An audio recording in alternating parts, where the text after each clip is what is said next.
Hey guys, welcome back to DelftStack, and today I will be showing you how to avoid highways ways. So, if you ever wondered how to avoid highway, first things first, go ahead and go to the Waze application into your device.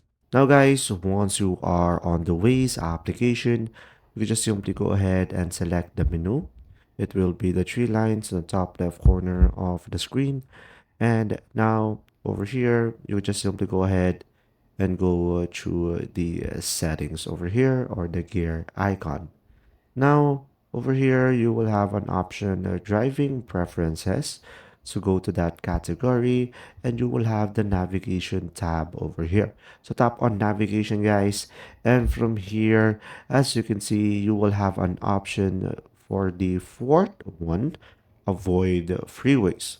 So guys, you can just simply go ahead and turn this on, and Waze will then route you via local roads, though it might still use highway if there are no other viable routes exist.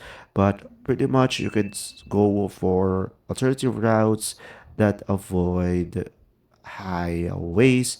And guys, make sure to check the navigation first before going through the route. So reviewing it first will most likely be the safest way. And pretty much you could also filter out your navigation over here with some other options. So pretty much this will be depending on you on how do you want to experience Waze, or how do you want to experience your route. So pretty much you can change some other settings as well over here. If you found this video helpful, please like and subscribe. And if you have any questions, just simply go ahead and comment down below, and we will do our best to answer them all. And see you in the next video.